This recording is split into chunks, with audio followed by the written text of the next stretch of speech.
It's a good sign. Why don't you all stream in here and get ready for the show of shows? The show you've been waiting for. It's the one that means the most. All those other shows, way less important. All right, where are we here today? It's the Kamala Collapse. Some call it a train wreck.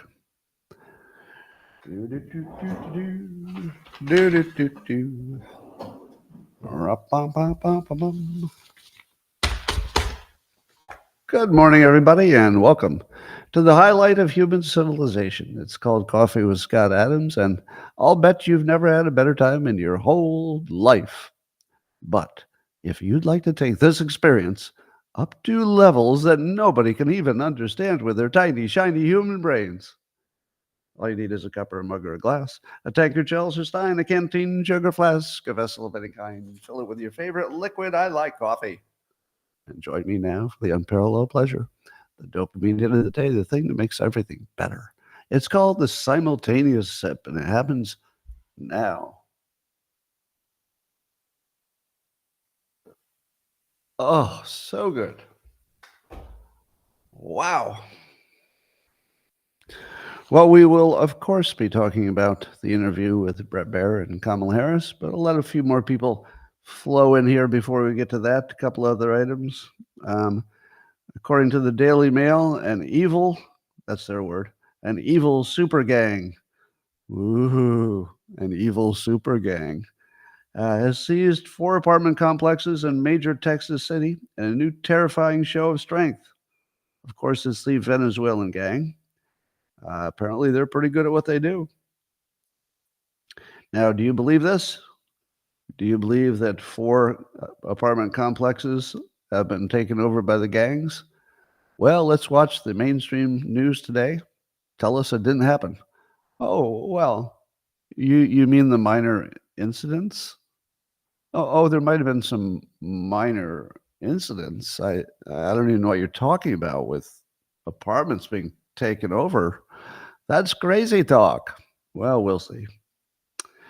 Meanwhile, the UC San Diego introduced a new requirement for graduation. No matter what your major is, you have to take at least one class to teach you climate change bullshit. So the question is, do you think that there could be money made for somebody to deprogram college students? And I mean that literally. Suppose you were a parent and you paid to send your kid to this school, and you found out that they had been propagandized for all kinds of wokeness and bullshit. Would you ever say, you know what? You're going to have to take one more class. It's not going to be forever, just one more class. And that class will be to deprogram you from all the ridiculous bullshit that they put in your heads. And maybe you can remember some things that are good for jobs. Meanwhile, the Climate Depot reports that there's no change in the warming rate since the 70s. And no, there's no warming surge. I'm sorry. I didn't mean that. There's no warming surge since the 70s, which would suggest that despite putting massive amounts of CO2 in the air, things just went the way they were going. Nothing really changed. Is that believable? Well, I don't believe any science data. So the answer is none of it's credible, but it's not credible in either direction. The European Union has declared war on the United States. They don't say it in those words, but the European Union, the EU, has warned X that the union may calculate potential fines against it based on revenue from other Elon Musk businesses, according to Bloomberg. That's right. So the European Union may assess fines on the X platform that are based on the income of entirely different companies that are just also owned by Musk. Just let that settle in. That is not a business transaction. That is war on America. That's war on America. You just declared war on major American industries. The European Union just declared war on America. If this story is real, that's war. And we should respond as aggressively as possible with sanctions, tariffs, I don't know, whatever the fuck you can do to the European Union. But no, you fucking assholes. You don't get to come after an American company because you don't like another American company. That's coming after America. That's not coming after Musk. If you come after his other companies, you're coming after fucking America. And we should respond aggressively. Now, obviously, the Harris administration won't. But if you're going to wait for Trump, good fucking luck. Why don't you wait for Trump? Because if he sees that you're sanctioning unrelated companies, except for connection to one person, you're fucked. I don't know what he's going to do to you, but he's not going to let it go. So maybe you should think about it now before we have to fuck with you, because this is war. This is fucking war. If you come after American companies for bullshit, it's war. So it's enough of that. Do you remember when people were trying to cancel X over all the anti-Semitism? Well, there's a recent study that shows that TikTok has 10 times as much. Instagram probably has 5 times as much compared to X. Is that data correct? I don't know. I don't believe any data, but I never believed the data that anti-Semitism was worse on X. Now, of course, whoever gets to decide what is anti-Semitism is the big question here. So one reason I don't believe the data is that one person's idea of what is anti-Semitic is really different than another person's idea of what is anti-Semitic. So let's agree that the entire study is probably bullshit, but I don't believe that X is worse than anybody else on anti-Semitism. You've heard this before, but it's more relevant than ever. According to SciPost, you know that cats have this parasite quite often, Toxoplasma gondii, and humans get it quite easily. So you can get a little parasite from your cat. And if you get that parasite, the science is suggesting it makes you anxious. So you'd have anxiety. Okay? Does this have any connection to the real world? Let's see. We observe that cat ladies seem to be batshit crazy. And I mean that seriously, not as a joke. There's something wrong with the cat ladies, right? Now, it could be just single women have different opinions than any other demographic group. That wouldn't be unusual. Nothing unusual about that. But it doesn't look like that, does it? You know, a lot of it is team play and just preferences about abortion, and we all understand that, right? If you're young and abortion is a bigger issue in your life, you can see why you'd be a Democrat. Makes sense. But I think that we should take this seriously. And I think we should study to see if the people who have this parasite are voting differently or have higher anxiety about Trump. Now, remember that the play that the Democrats are using is to say Trump is the dangerous dictator, blah, blah, blah, which is literally playing on people's anxieties. It's not playing on their reasonable mind, their logical mind, their knowledge of facts, or even their preferences. It's really just scaring them. Now, if it works, it could be a combination of good messaging that's scary plus this parasite. And it might actually be a difference. Like, actually, no joke, I think this is important enough that we need to understand it better. Because if our entire election system is based on cat parasites, we need to rethink our system.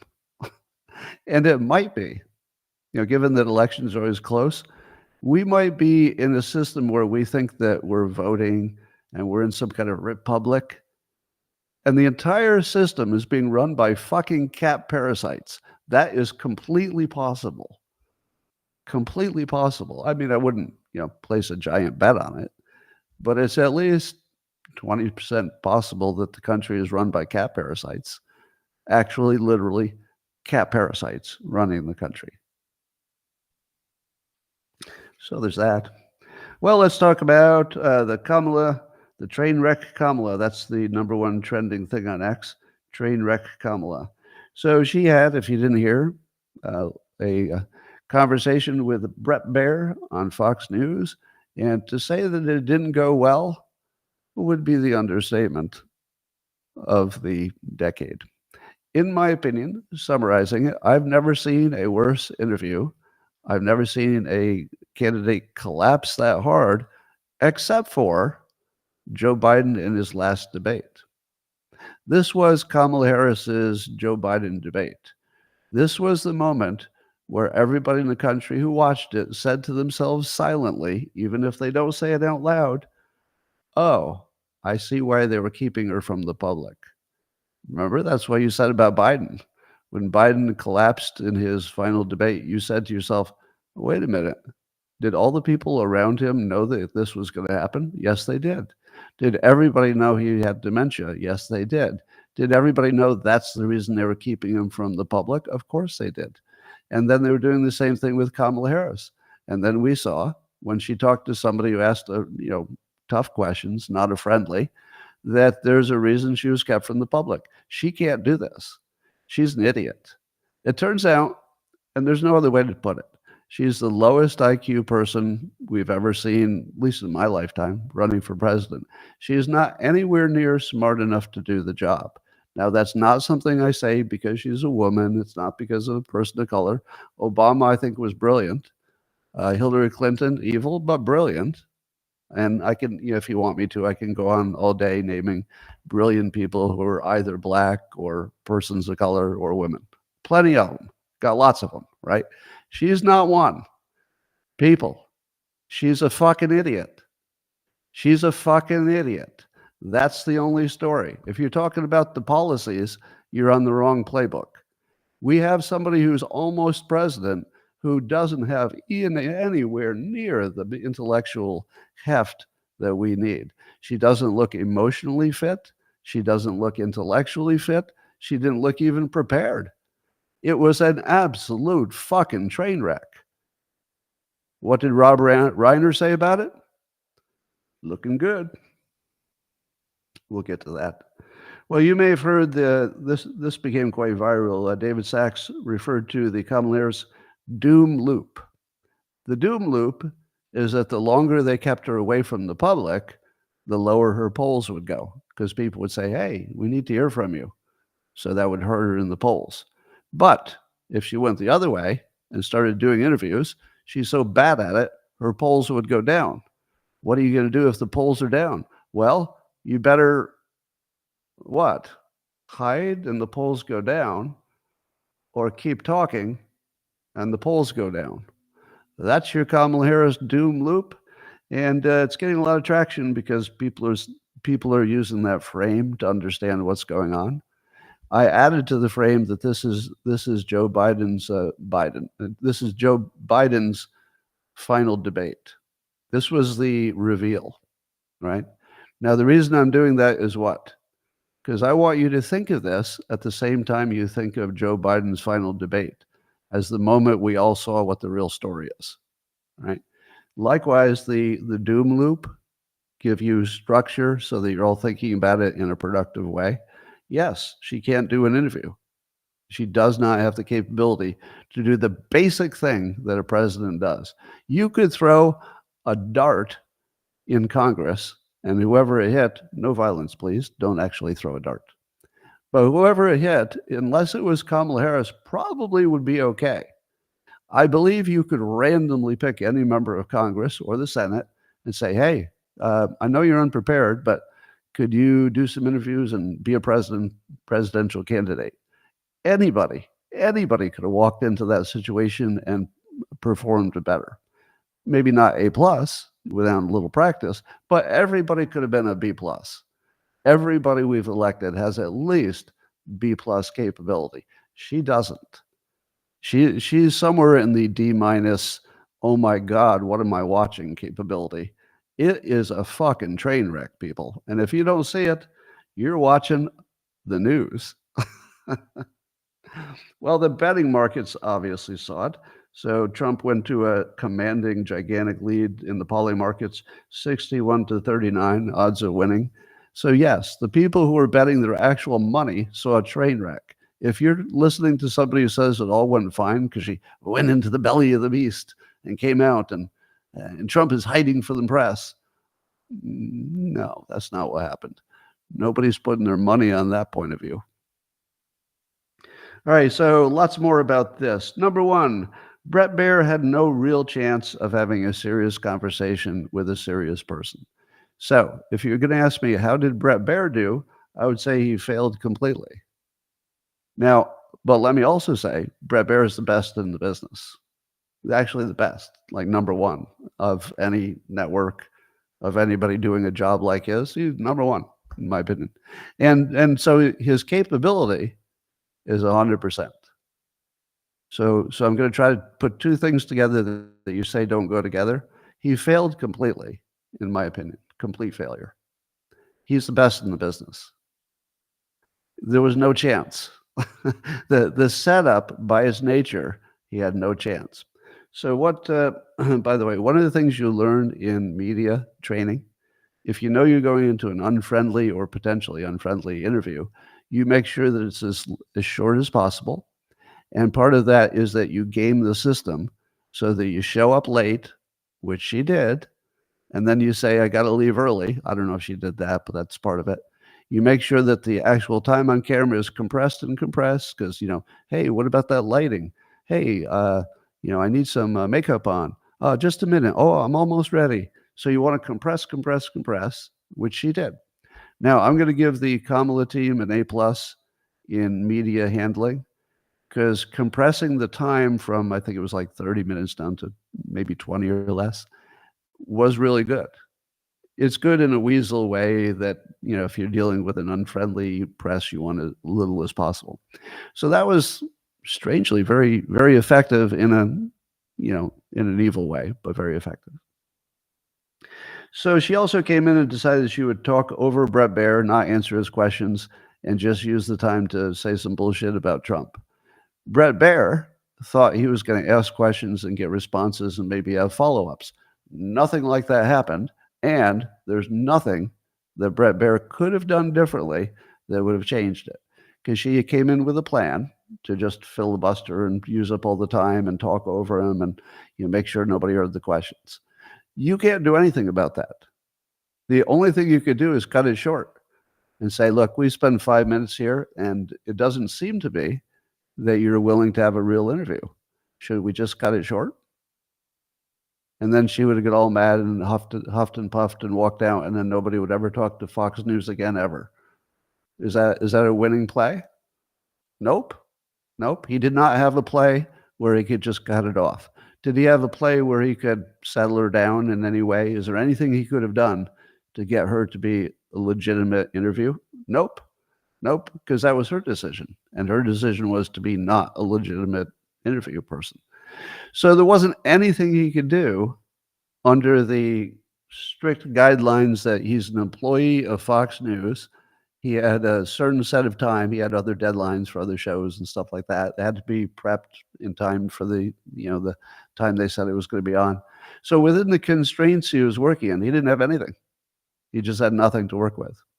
Now, it was a complete failure in only if you compare it to what he presumably wanted to do, which is have a really interesting conversation where you'd learn something and you know her policies better when you're done. But still, the event as an event that tells the viewers what they need to know, completely successful. Completely successful. Because Brett Baier, it turns out, didn't need to ask any smart questions with any follow-ups. He just had to put her on the air, and she fell apart. Oh, completely. Absolute destruction. I've never seen a worse interview. And I was actually spending quite a bit of time thinking if I've ever seen anything that bad, and nothing close. So, were the viewers served? Yes. So I'm going to say Fox News. This is weird. A+. A+. You got her to come on the air. You gave her all the rope that she wanted, and then she hung herself on the air. Now, the fact that you didn't get to do it the way you hoped you would do it in a more professional way, that's not bad on you. That is not bad on Brett Baier. Brett Baier brought his whole game, which is excellent. He just didn't have an opportunity to use it. But instead, the audience got to see something really useful, which is watching her as an intellectual midget fall apart. All right, so let's see. The things that bothered me were Harris went on about Trump saying that he would use the military against his domestic enemies. But she said so many things that I was waiting for him to break in and say, well, that's a little out of context. He didn't say he was going to use the military to get rid of his domestic enemies, but he didn't have time because it was just one crazy thing after another talking over him. So I did feel, as it was happening, I was feeling he was letting me down because I wanted him to stop and say, that didn't happen. But he also wasn't there to be in a debate, as somebody else said. He was an interviewer, not a debater. So, how far do you go in fact checking versus do you get to the next question? Now, that's where that 20 minutes thing comes in. That's why it's important. If he had enough time to do, let's say, a Joe Rogan-sized interview, he would have stopped her and said, okay, you said this about the military. Let me read the quote so people can hear it in the right context. By the way, that's the way Brett Baier does it. That's why he's the best in the business. It would be easy for him to say, that's not true. She didn't say that. He doesn't do that. He says, can you run the clip that you're talking about? So we can see what he said in his own words. And then just let it stand there. That's the way he does it. And that's the right way to do it. So she also got visibly upset. Now, sadly, not everybody who gets upset does it in the same way. There are lots of ways to get upset. You've seen interview guests get upset and then make it work to their advantage, haven't you? You've probably seen, I can't think of a specific example, but I'll bet you've seen Trump get angry with an interviewer and then he just turns on him and then just dresses him down in, sort of ordinary firm language, like a father talking to a teenager. And he can turn that into a positive, but his face doesn't change much. You feel like he just comes, this is Trump. You feel like Trump comes into a situation with an unfriendly interviewer who goes a little too far in the unfriendly. And then he just says, now we're done with that. Let me tell you what people need to know about your fake news, the fake stories, your fake questions, and here's what's true. And then he just, gives it to him with both barrels. That works. That works. Now, Kamala Harris and any woman who's running for a high office could also do that. If you had the right person, they could do that. But Kamala Harris went the angry wife direction, which is the doom loop of all doom loops. Her face went into that face that every man has seen at least once. And you never want to see that in your life if you're a man. I don't know how it plays with women. I have no idea. But the face that she was presenting, when she was losing her cool, is the face that nobody wants to see from a girlfriend or a wife or an ex-wife. It looked like ex-wife, if the if the divorce didn't work out. Ex-wife. By the way, I'm not ever talking about my own exes. My own exes are awesome. I have only good things to say about them. But you all understand what I'm talking about. There is such a thing as bad exes. And wow, did she come across. Now, for a while, I thought to myself, is this just me? And then I go on X and I see men just saying, men, do you want to look at that? No man's going to want to vote for that. Every man sees what's going on. I mean, men were kind of unified in being horrified at that presentation. So angry wife mode, I don't think that's going to look. So here's one person on X, Eric Doherty, a user on X. had this to say with 4 bullet points. Here are the 4 bullet points to sum up the entire interview. The look, the tone, the finger wagging. Yeah, men aren't voting for this. I love that because that's the fewest number of words to completely sum up the situation. The look, the tone, the finger wagging. Yeah, men aren't voting for this. So maybe she could go on Charlemagne the God again. Maybe that'll help. Oh my God, it's pathetic. At one point, Harris was getting in it with Brett, and they're going back and forth. And she said something stupid. I can't remember, but it was something that everybody in the audience said, "What? That sounds stupid." And then she said it again, and I said, "Don't say that twice. It sounds stupid." I can't remember what it was. And then she follows up with, "You and I both know what I'm talking about," to Brett. And Brett calmly says, "I actually don't know what you're talking about." that stood out for me. I actually don't know what you're talking about. Now, that's the one that brought it all the way back to spouses. I mean, this just sounds like a husband and a wife, and the wife is some kind of narcissistic, drug-addled bitch. Anyway, so here are some of Kamala's blabber points. A lot of it was just blather. I have been clear. Whenever there's something she hasn't been clear about, such as a policy, she clears it up by saying she's been clear. I have been clear. I have been clear. And by the way, I don't know if you heard me say it, but I've been clear. I've been clear. I've been clear. Now, here's some more political advice.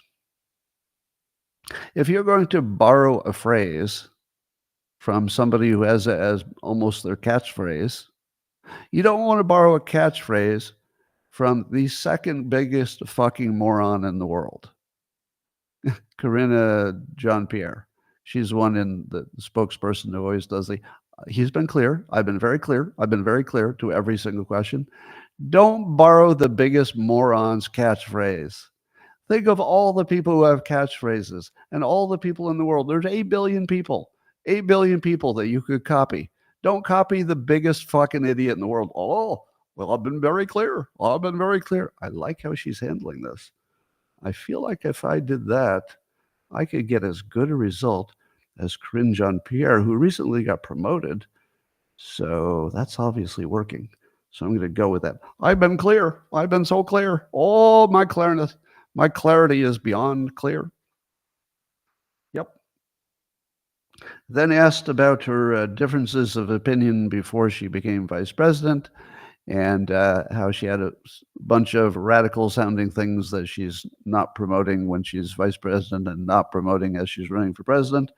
And when asked to explain how she went from the opposite view to her current view, just so we know if she really changed to her current view, or is she just saying it to get elected? And maybe later she'll change her mind, and then you'll be surprised. And then you'll say, well, I shouldn't be surprised. She said for 50 fucking years that this is what she wanted to do. And then she told us she was lying when she ran for office, and that she still wants to do it effectively by saying, well, her answer was, I will follow the law. Now, how do you hear that? I will follow the law. Here's how I hear it. The current law is not what I want. If I get the right people in Congress, I will aggressively help them change the law to what I always wanted it to be before I ran for vice president. Once they've changed the law to some racist piece of shit law that she wants, then I'm going to follow that law. So it's the worst answer you could ever give. I'm going to follow the law. Because at the very least, it sounds stupid and weak and pathetic. In the best case scenario, she's trying to screw you and she's telling you in advance. There's no good way to interpret that. You're either an idiot or you've got a plan to screw the country. Pick one. And then even Trump was mocking her on Truth Social because most of the answers to any question was orange man bad. So Trump actually posted that most of her answers were orange man bad. All right. Well, when you see Harris performing this poorly, and you know that she was chosen by the smartest people in the Democrat Party. And you know that before that, Joe Biden was running, and he is and was laughably pathetic. Why would the Democrats go from one laughingly pathetic candidate to a second laughingly pathetic candidate?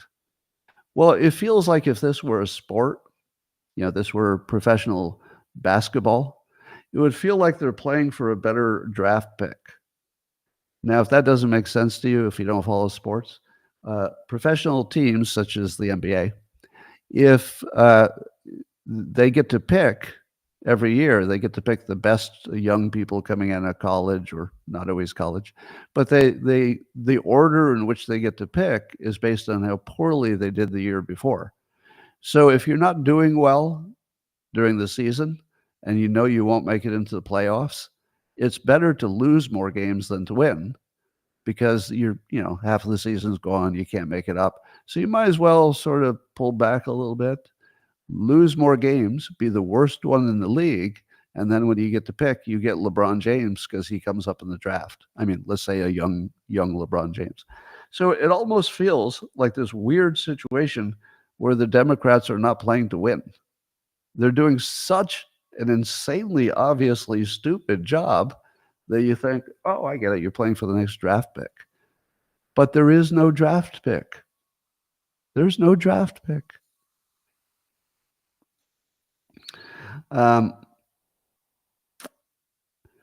So J.D. Vance is pointing out that Harris once again refused to name a single policy difference between her and Joe Biden. And does that sound like a new way forward? So the thing that people seem to be picking up on the most is that she's talking about this new way and turn the page, but she doesn't say what she would be doing different from Biden, because she's not clever enough to do that. How easy would it be for a smart person to explain why their policies will be different than their boss?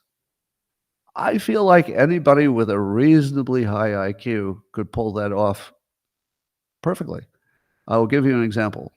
Scott, you're running for president. You were the vice president for years, but if you're going to turn the page and do new things, can you tell us what was happening before that you're going to do differently? I would say, well, yes, I've introduced several new plans. And I'd say, we're doing this, we're doing that, we're doing that. And they'd say, well, why didn't you do that before? And I'd say, well, I think we all know, everybody watching knows, that the vice president isn't the one who's usually introducing plans. It's more about following the vision of the president. And I've done that. But on top of that, in addition to now having the freedom as a candidate to promote some ideas that I think would be great. Now, they're all things that, of course, we've discussed internally in one way or another. But if I become president, my views will get a little more prominent look, and that's what I like. And situations change as well. So we didn't have a war when we started. We have one now. So obviously policies change because situations change. So some of it is because the situation has changed, Brett. And some of it is because now I've got the spotlight and I can introduce a few ideas that I think it's time for. He says, why didn't you do it before? I say, well, I remind you again, as vice president, you're more about supporting the boss. And I think he did a great job on the things he did. And now I've got some ideas that I think are worth surfacing. And the timing and the situation are a little more conducive to it. So this would be the right time. And I remind you that even if Joe Biden had stayed in office and won a second term, his second term would also introduce new ideas. There would be adjustments and tweaks to things we've done. So the normal course of things that the vice president stays a little quiet when vice president, but as I emerge, you'd like to get a little bit more of a flavor of my preferences. I'm trying to do that for the public. It'll be the same philosophically as Biden, but we'll be reacting to new information on the ground, in some cases, new funding. If we get funding, we can do things we couldn't do before. And so if you think about it, every administration is different from the one before. And we all expect that, Brett. Now compare that to whatever the hell she said. Right? We have to stop pretending that we're dealing with a some kind of a policy difference. We're talking about an idiot. We're on the verge of electing an idiot. And we all see it. This is not politics as normal. This is idiot time. And if we don't figure out a way to stop the DEI idiot train at the top job, well, maybe we deserve what we get. Maybe we deserve it.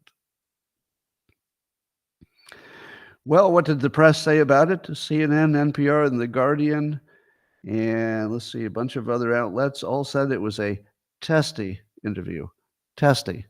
Is that a word you hear a lot? Or does that sound like a word that everybody in the press was informed to use because it doesn't sound like train wreck?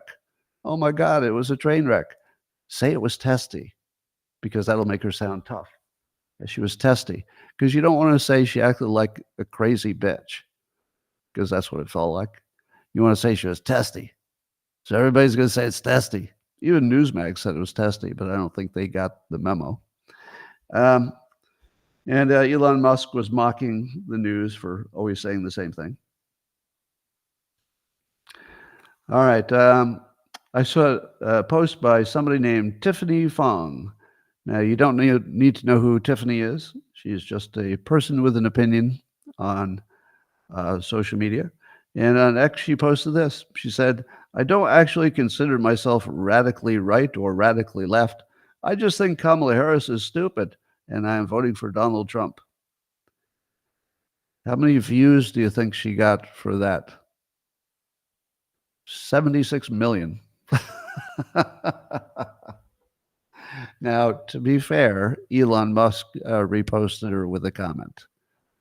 But she got 76 million people who agreed with the statement that Kamala Harris is stupid. Not that she has policies I don't like, that she's stupid. 76 million views. So, all right. One of the big mysteries that I have, and I mean this seriously, I'm trying to figure out, has Kamala Harris always been this stupid, or is there something that happened? Like actually, literally, did something happen? Is she on some kind of weird medication? Did she have a head injury? Is there some medical problem that wasn't disclosed by her doctor? Is she on some kind of drugs? What exactly is going on? How did she get all the way to the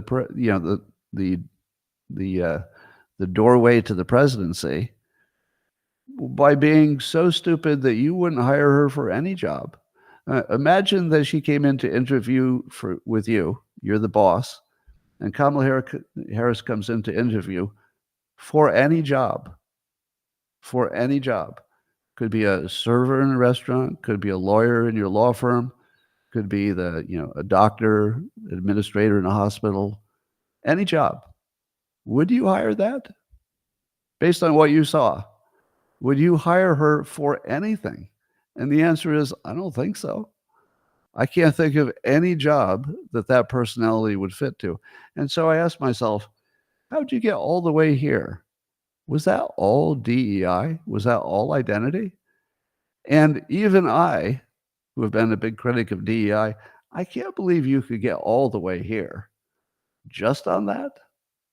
Maybe some luck too, but really? I don't know. So this is a genuine question. I have actual curiosity, like not just political, not just trying to make a point, because I've already made the point she's an idiot. Did it change? Did something happen? Because remember, I was thinking that she would be a formidable candidate back in 2018 based on seeing her operate in public. But where was that? Where was that person I saw in 2018? Because she looked completely capable, but maybe it was such managed appearances I couldn't tell the difference. I'm actually curious. I don't know. Well, let's talk about somebody who's unusually smart. Byron Donalds. He was talking about the border bill. And unlike Brett Baier and unlike Kamala Harris, when the border bill that failed comes up, Byron Donalds can give you 10 reasons it failed off the top of his head, and they're all correct. Number one, it codified catch and release. 2, let in 1.8 million illegals. 3, funded sanctuary cities. 4, funded NGOs moving illegals. 5, gave lawyers to illegals. 6, work permits to illegals. 7, nothing to deport the illegals. 8, no immediate wall funds. 8, 9, weak asylum screening. 10, 60 billion to Ukraine. Now, may I suggest, if you want to see a brilliant guy who is brilliant every time he's in public, watch Byron Donalds. Byron Donalds is so freaking smart that every time I see him, I walk away with the same thought. It doesn't even matter what the topic is. I walk away with the same thought. Well, there's a future president. Right?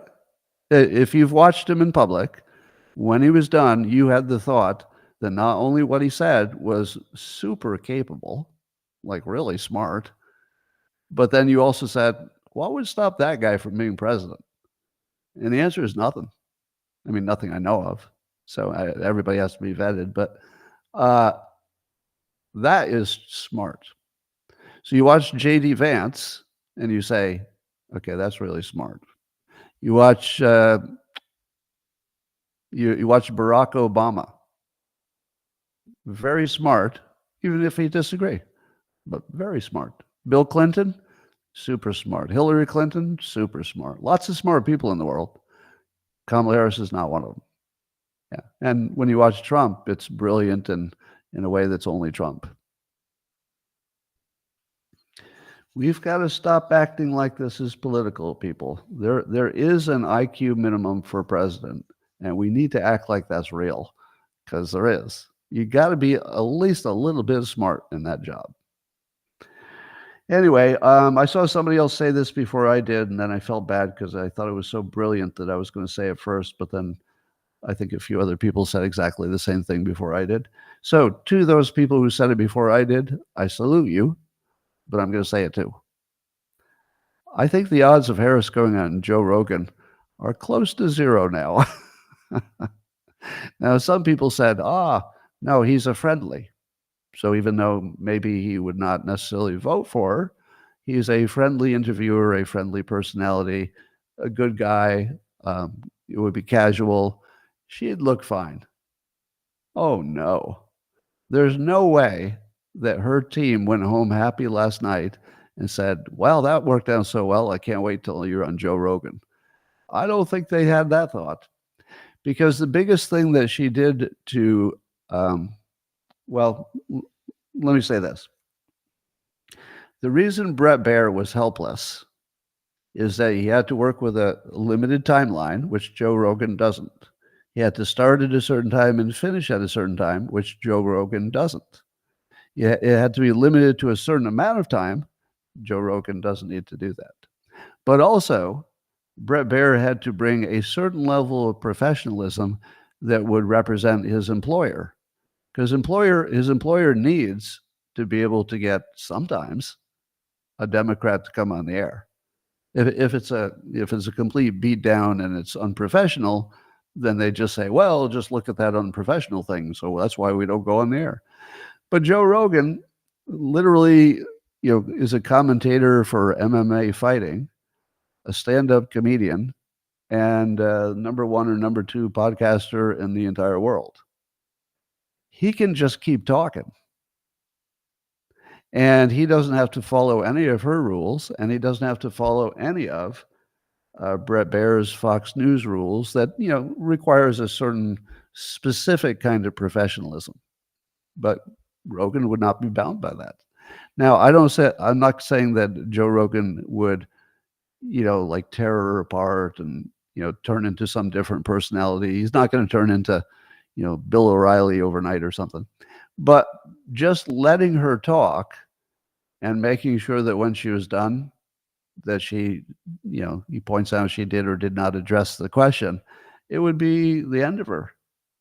So I think that she's going to have Hillary Clinton kill one of her closest friends around the day that she has the Rogan thing scheduled, so that she can say, well, I definitely would love to be there, but my best friend tragically died in a street murder, not from a Venezuelan gang.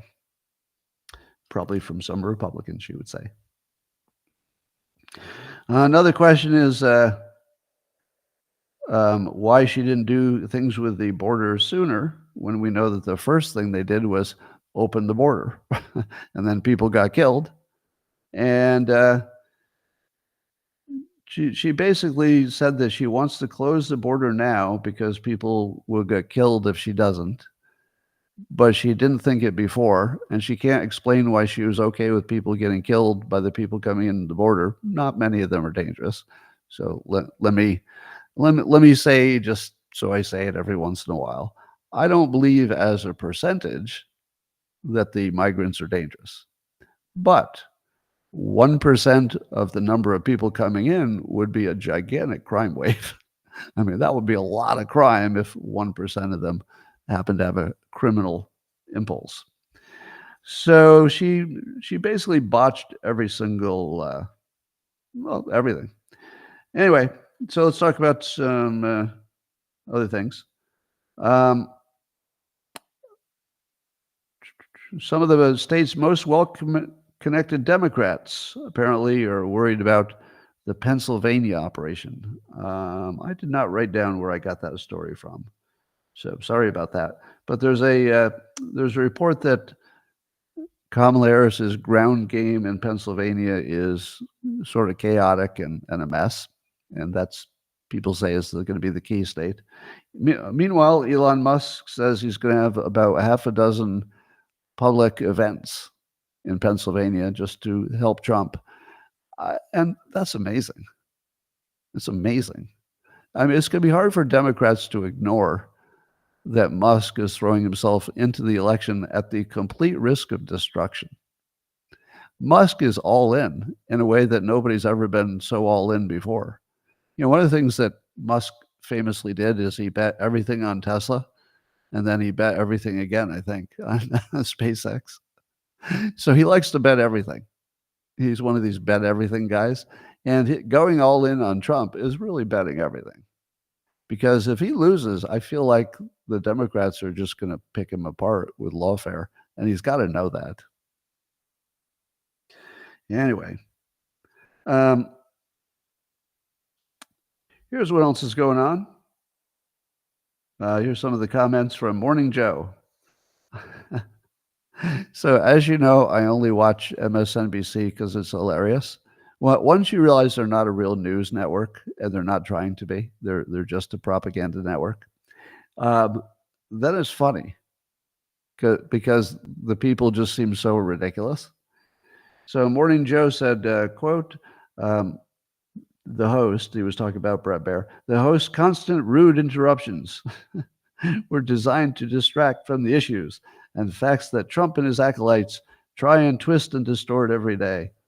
Well, Brett Baier is like the most professional, polite person. He just sort of wanted her to answer his questions and not talk about unrelated things. So that was funny. Rob Reiner says, quote, if you saw Kamala Harris on Fox News, you saw the 47th president of the United States. As you know, Rob Reiner is the poor man's Mark Cuban. And then there's Alyssa Farah Griffin. She said that she's a Democrat supporter. She said there will be loyal Fox News viewing women who will walk away from a Harris interview thinking, I don't agree with her much, but she's not dumb like Trump told me, and she's tough despite what he said. She says it matters around the edges in a tight race. Okay, Alyssa Farah Griffin. I haven't done a poll, but I'm willing to bet there are 0 Trump-supporting women who changed their mind because of that. I think the number is 0. Maybe actually 0. Okay. And then somebody named Matt Walton, also on X, said, today on Fox, Harris gets grilled and had adversarial hostile interview, none like one Trump has ever experienced. Wait, what? Trump has never had an adversarial hostile interview. Trump? He's never had an adversarial hostile interview. He had the Bloomberg interview literally that same day. The Bloomberg was a hostile interview, same day. The same day he says he doesn't do it. He's like, it was one of the biggest news events is that he had a hostile interview that same day. And then Matt says, Trump has a town hall of pre-screened Trump-supporting women with nothing but praise for him. Okay, I'll give you that town halls are bullshit. Doesn't matter who's doing them. And they said Harris won over more voters than Trump today via Fox. Did she? Did she? I don't know. All right. Brad Wilcox on X, he was talking about a YouGov survey. They did a survey asking people if they thought that there were too many people in the United States, as in, is the birth rate too high or is the birth rate too low? And according to women, liberals, and younger adults, they were far more likely to say the birth rate is too high and rather than too low. Now, the correct answer is that our current birth rate would destroy the entire United States because we're below replacement level and we wouldn't be able to pay off older people's retirements. We would basically be done as a country. So the people who are so dumb that they think the problem is the opposite of the problem, our problem is too few people. By far, that's our problem. It's an existential problem. It's one of the biggest, by far, one of the biggest problems for the future. But yet women, liberals, and younger adults think it's the opposite. Women, liberals, and younger adults. What do they all have in common?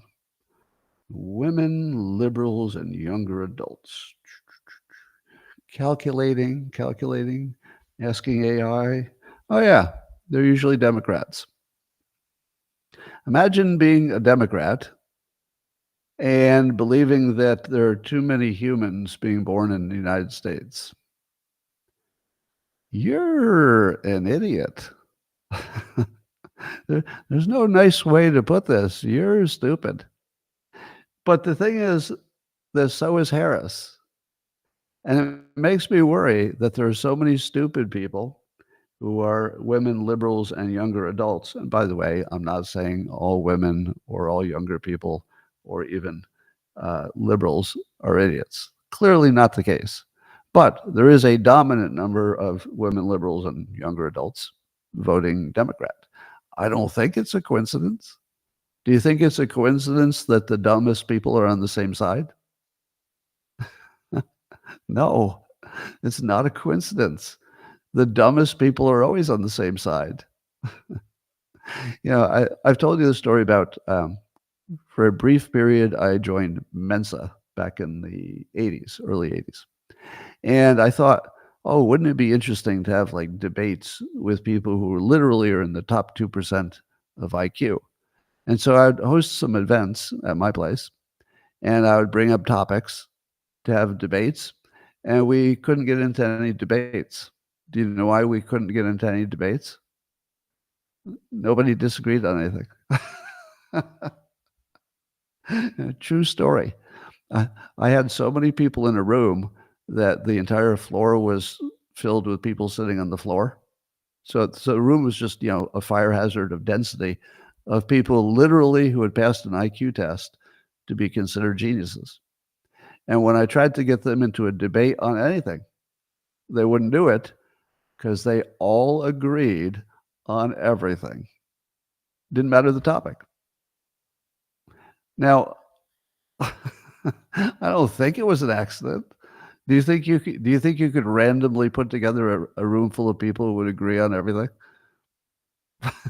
It happened. It was the most shocking thing I've ever experienced. I was like, really? Every time I say something, you understand it. And when you have an argument with dumb people, you know how they misinterpret you? So you'll say something like, I'm in favor of funding the police. And then the dumb person has no argument for that. So they'll say, well, apparently you're in favor of shooting black people. And you'll say, what? No, I'm in favor of funding the police. Nothing like that. And they'll say, oh, but funding the police is really, really, you're in favor of shooting black people. Just say it. Just say it. Just admit it. You're a racist. You're in favor of shooting black people. Just say it. Now, that's an argument between a smart person and a dumb person. If you have the same discussion with all smart people, people will say, yeah, that's probably a good idea. We should look at the rate of funding and make sure we have a good police. And that's the end of the discussion. People don't just automatically take you out of context and pretend you're having a different discussion so they have something to talk about.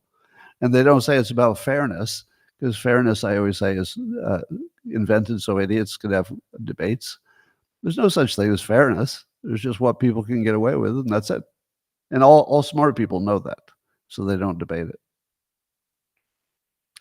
Anyway, do you know comedian Andrew Schulz? And he has this podcast that Trump was on, and it went really well.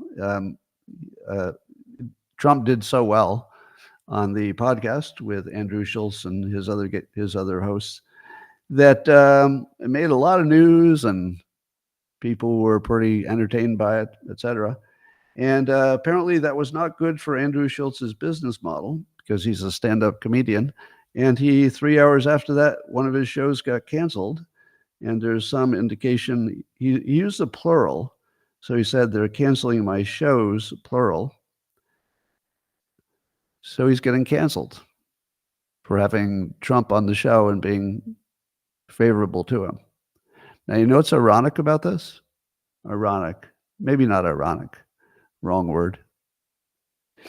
When I got canceled, Andrew Schulz mocked me on his podcast for getting canceled. He believes that I got canceled because of what I said. Andrew Schulz just had a big dose of reality shoved up his stupid fucking asshole ass. He's an asshole. And he just learned that I didn't get canceled for what I said. I got canceled for being a Trump supporter who happened to also talk in public. He just got canceled for being a Trump supporter. He didn't get canceled for what he said. Did he? Nobody's suggesting that what he said is why he's getting canceled. He got canceled for being a Trump supporter. And Andrew Schulz, you fucking asshole. Now you know what's going on. Welcome to the real world, Andrew. You asshole. So I hope you see this. It's personal. It's personal. All right. And of course, Insurrection Barbie, who's a popular account on X, wants to talk about the idea that Kamala Harris says that Trump's going to go after his enemies if he's in office, and he'll use the government to go after his enemies. And she gives these counterexamples from the Democrats. They put Bannon in prison. They put Navarro in prison. They're trying to bankrupt Gateway Pundit. They indicted the CFO of Epoch Times. They're investigating Elon Musk. They're trying to put Donald Trump in prison. They're trying to disbar Jeff Clark. They disbarred John Eastman and debanked him. They arrested the doctor who blew the whistle that a Texas hospital was illegally performing gender reassignment surgeries on minors. They indicted and disbarred Rudy Giuliani. They spied on Catholic churches. They put concerned parents who went to school board meetings on the FBI watch list. They imprisoned 1,500 protesters, most first-time nonviolent offenders. But Donald Trump is going to weaponize the government. Nicely done, Insurrection Barbie. And I ask you again, I'll just pick a random person on X. Do you think that Insurrection Barbie, I don't even know who it is, do you think Insurrection Barbie could have done a better interview for President of the United States than Kamala Harris? Well, I just read one post from Insurrection Barbie, and every one of you know the answer to the question. Yeah, clearly there's more understanding and honesty and intelligence in this one post than anything Kamala Harris has ever done in her whole life. And you all see it. You all see it. Well, Rasmussen continues to entertain me by asking once again about the post office allegedly transporting millions of counterfeit ballots in the last election. And as Rasmussen reports, says, still zero legacy media coverage of these federal court cases implicating a federal agency in transporting millions of counterfeit 2020 election ballots, then hiding the paperwork for years, despite the Department of Justice ordering them to turn it over. Now, I could see why the legacy media wouldn't cover a story that maybe doesn't have enough evidence. But there are people who signed affidavits, multiple people, who just say, we can find out if what we saw is real or not just by showing us some paperwork. And then the court rules that they must show the paperwork. And then the post office just doesn't. They just don't. And that's the end of it. So that's what's going on. James O'Keefe gets another big hit for his OMG network, undercover interview with a senior Meta engineer who said very clearly and out loud that anti-Kamala Harris posts are automatically demoted on the Meta, meaning Facebook and Instagram, I assume, platforms. So now we know that Meta, according to the engineer who works there, is biasing what people see to change the effects of the election, obviously. At the same time, all right, so we've got trucks full of counterfeit ballots, allegedly, that the government won't, or at least the post office won't let us see. We've got Facebook, which is now confirmed by an insider who's involved in it, that they game the system. Yeah, and of course, Facebook would be one of the most important elements of our electoral educational system, things that tell us what's happening. We also found out that Arizona voters, a lot of them, hundreds of them, voted with mentioning their residents to be abortion clinics, strip clubs, and high schools, and the Cardinals Training Center. So Breitbart News is reporting that the voter rolls in Arizona are not accurate. If you follow social media like I do, you know that every single day there's another state that's being accused of having voter rolls that look to be intentionally fake. They look to be. So that would be an allegation, not a fact. And then you've got the RNC is suing Detroit for deleting Dropbox surveillance. So there was a question about a Dropbox, but there was surveillance there. So the Republicans had asked some time ago, can we see the surveillance? And then we'll see if there's any trouble at that Dropbox, as was reported there might be. And they did it with 2 weeks to go before the video would automatically delete, because, a security video usually has a set time and then it tapes over itself so you don't run out of room. So they just held on to that for 2 weeks and it auto-deleted. So we never saw it. All they did was drag their feet, just like the story of the post office trucks and where did they deliver the ballots. They just drag their feet. If you drag it long enough, things change. Elections happen. People forget. Things get automatically deleted. So, isn't that terrific? That looks guilty as hell. So far, the things we know about the upcoming election is that the voter rolls are allegedly massively fake, which would suggest massive illegal voting by people claiming to be the people on the voter rolls, but we know that they're dead or out of state. We know that Google is biased. That's been reported before, and hiding search results that are unfriendly to their team. We know that Meta is biased because of OMG's recent excellent work. We know that the trucks with ballots, these would be allegedly excess ballots, blanks that are printed and then shipped to bad guys to fill out. Now, there's allegations of that. There's firsthand reports of it. There are eyewitnesses, people who were under oath. We know that the overseas ballot situation, no ID is required. and that reportedly way more ballots have been sent overseas than there are actually people overseas. So that would be an obvious case where we assume major fraud is coming. We know that our voting machines in many states had the same password, and it was available to anybody who knew how to look at it. And it's the same password for years. And we know that hackers seem to be able to hack every one of our voting machines. And if they did it right, nobody would ever know what happened. And we know that our media liars are covering up everything by telling the public, and this would be the stupid public, not the smart public, but the stupid public, they're saying that the courts haven't found any problems with the past elections, therefore there are none. That is stupid. That's something that a Kamala Harris might say because she's stupid and that's stupid. Smart people would say the courts are the wrong tools.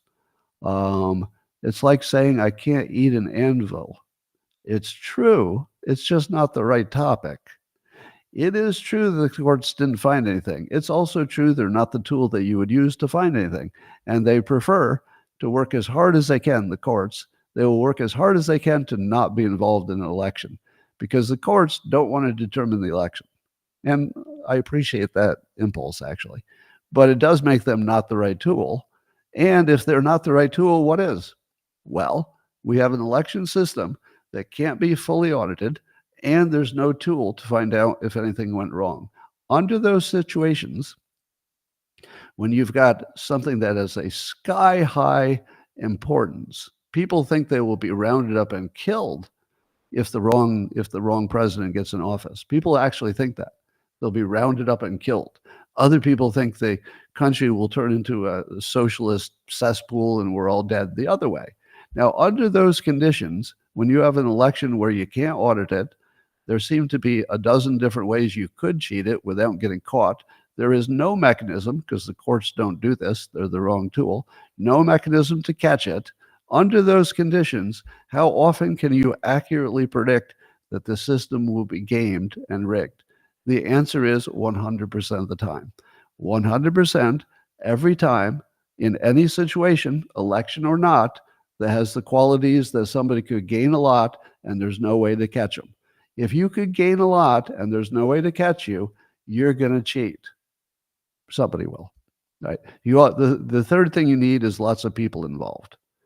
Because if you put me in that situation, I would likely say, well, I'm not going to cheat. I don't need to. I just don't need to. But if you put somebody else in that situation and they thought their life was on the line, yeah, of course they'll cheat. Of course they would. So you only need to have a lot of people involved, and then you can guarantee that cheating happens. If you were to design a system to, instead of try to give a good result, you're going to design it for the purpose of making sure somebody cheated, you would do it the way it is. It is designed to guarantee cheating. Right? It's designed intentionally and left that way for decades with minor changes that don't really change the big picture. It's designed for cheating. If you don't understand that, you probably watch the regular news. It's designed for cheating. It's not designed to prevent it.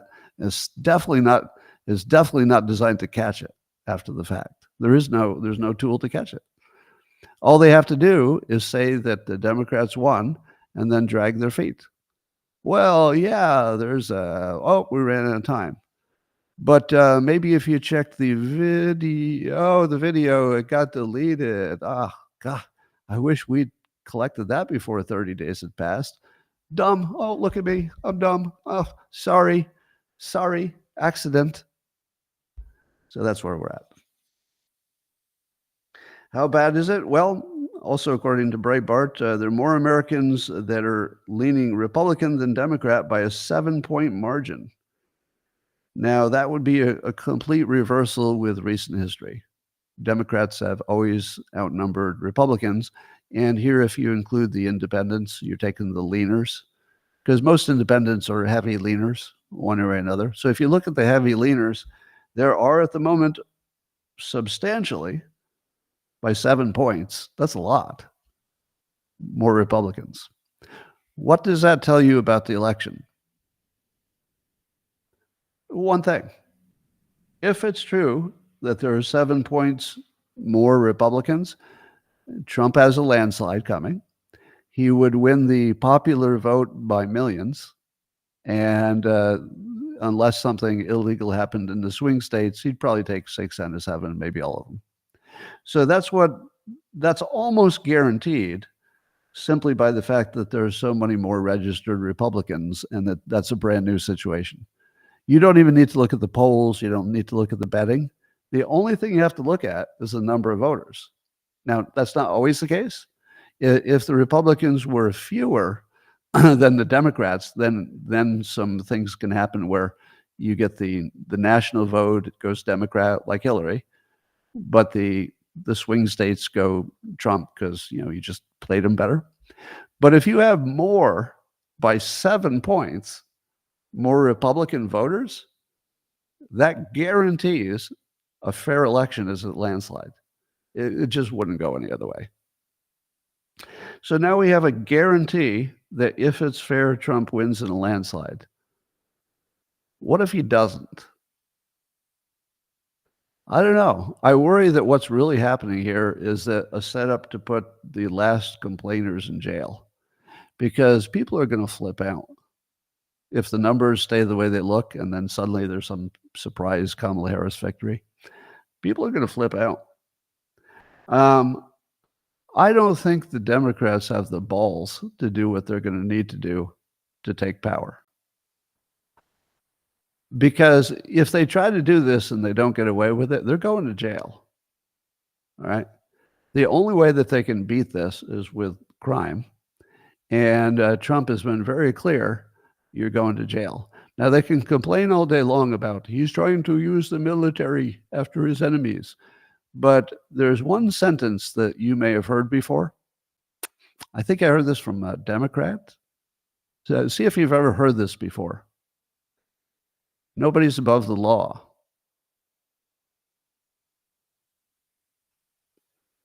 That's going to come back and bite him in the ass. Well, meanwhile, a company called Anduril, Lucky Palmer's company, Anduril makes military defense stuff. So they're like a startup that's inventing new military, devices and assets and stuff. And one of them is a kamikaze drone. Now, kamikaze drones exist, of course, but this one has got a pretty good payload, and it can hover, and it's got AI, and it can, I think it can beat jamming. So it's sort of a super weapon. And I wouldn't be surprised if Anduril becomes maybe one of the biggest defense companies in the country in 3 to 5 years, because we're going to go ape shit on drones. And if Lucky Palmer has found a way to make the drones in a place that's not one of our enemies, I don't know where he's making them. Maybe Mexico? I don't even know if there are enough Americans who can make stuff anymore. But I'd love to know the answer to Lucky. If get back to me, Lucky. I've met Lucky once, so I can use his first name, I think. Lucky, can you give me, send me a message on DM and let me know where you manufacture? I'd love to know if that's in America. All right. Harris was asked about reparations on that interview. Oh, no, she was asked about it on Charlemagne the God. And she said, there's no question about that. And I've been very clear. She always says I've been very clear when she hasn't been very clear. But I don't care what her opinion is. Let me give you mine. Reparations are theft, and that's the way I would think of it. So I would treat it as theft. And it's because Black people do not have magical and special problems. Is there a legacy of slavery that has rippled through time and given a systemic disadvantage to Black Americans? Yes. Yes. Looks like it to me. To me, it looks commonsensically, obviously true. Do Black Americans have a number of structural disadvantages? Yes. Yes, they do. Now, how do you connect that to me having to pay for it? What? Why am I paying for it? Because I don't know if you know this, but I got some problems. I got problems. What's wrong with my problems? Can't I have like special ones where people have to pay me? Now, I hear the argument that people who are not me did things to people who are not you, and that caused the ripple through time that's affecting you. I don't care. I don't care. I shouldn't care, nor should you be especially concerned about my problems that you don't even know what they are. How about we help everybody who has a problem with what their specific problem is? How about if you're black and you don't have some job skills that you need, maybe we help you get some job skills. But how about if you're white, we do the same thing? How about if we stop talking about this dumbass, stupid legacy of 200 years ago, like that should drive us today? I don't care. I'm not interested in your slavery legacy. It's real. Your argument's true. It's not relevant to me, and I don't want it to have anything to do with my life, because you're not exactly jumping in to solve my magic and special problems either.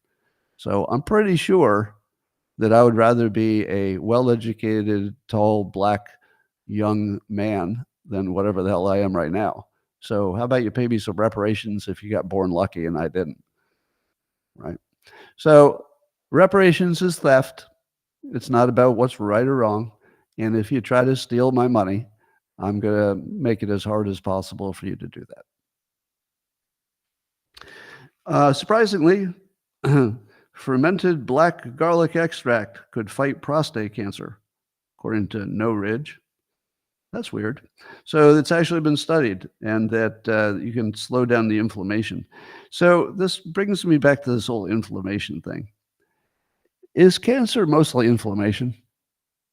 Obviously, it's not equal to, but do people get cancer if they don't have inflammation? Or does the inflammation happen first, and then it creates a field in which any kind of cancer is more likely? I feel like our food supply or something is just causing us to have inflammation all the time everywhere, and that just invites every other kind of problem. So I feel like there's a root cause that needs to be addressed. I don't know if it relates specifically to this topic, but the physical inflammation problem it's a big one. I don't know if we've wrapped our heads around how big that problem is. I think RFK Jr. is going to be good on that. Did you know that the alcohol drinking rate in the U.S. is the highest since the 70s? How is that possible? I'll tell you, this is one of those situations where the data and my anecdotal observations are completely opposite. My observation is that drinking is way down, like way down. If you ask me, I was wondering how alcohol companies were surviving. I would have said it's down 20%, but it's up. And I guess it's been going up every year since the 70s. Now, I don't know if they're just measuring total dollars. Oh, maybe that's it. Maybe they're just measuring total dollars. Because if you add inflation and then you add more people in the population, yeah, maybe that covers up the fact that there are more people quitting. But I've got a question whether that's real. And that, ladies and gentlemen, are my main points today. I remind you that little calendar you see over my shoulder there, the Dilbert 2025 calendar, it's back. So you can buy it pre-sale right now, and it would help me. So just for my personal situation, it would help me if you pre-order it. Then we know how many to make, and then we don't run short by Christmas. So the sooner you get in, the more likely you get yours by Christmas. And they're going to start printing pretty soon, I think. So you should see them rolling out in the next few weeks. And it's the most important thing you can do to support my podcasting. And the reprint of my book, you can barely see it, but it's beyond Dilbert's little body there, is Win Bigly, teaches you the persuasion tricks that Trump used in 2016 with a little bit of update through the summer. And you can learn how to be a persuader yourself. And I'm going to go talk to, by the way, that book gets great reviews. If you haven't heard about it, it's one that will change your life. The nonfiction books I write are designed to change your life substantially. So Those who have read How to Fail at Almost Everything and Still Win Big, you learned about systems over goals. You learned about talent stacks. You learned that following your passion might be a bad idea, and a number of good ideas on taking micro steps toward your goals. And that book influenced an entire generation of self-help books. So it's the OG. So that one changed a lot of lives, and I hear about it every day.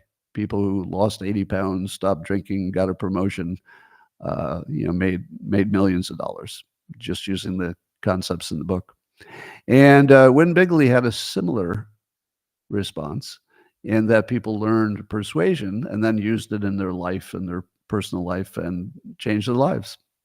And then Reframe Your Brain, my most recent book, is about how to change how you're thinking about things, and people report amazing results.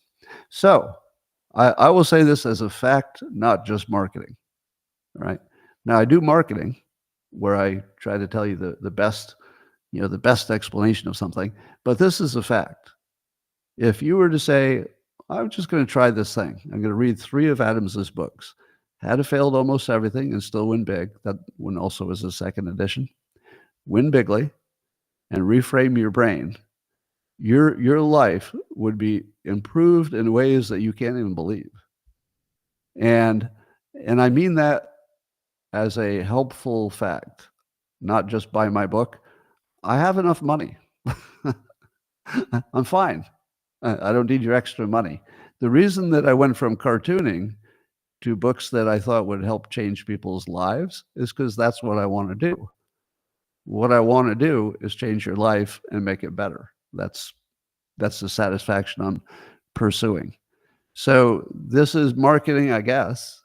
It's marketing, I guess. Now, if I told you the Dilbert calendar would change your life, no, that's not going to change your life. That's just fun. If you want some fun, get the calendar. By the way, it's 2-sided this time. So you get the naughty one on the back and the naughty. Don't worry, it's not too naughty. It's PG-13. But I'm telling you that those 3 books, I guarantee you, would change your life in ways that you'd be so mad you didn't do it earlier. So that's all I've got. I'm going to talk to the locals people alone because you're special and not special that way. And the rest of you, thanks for joining. I'll see you tomorrow. Same time, same place.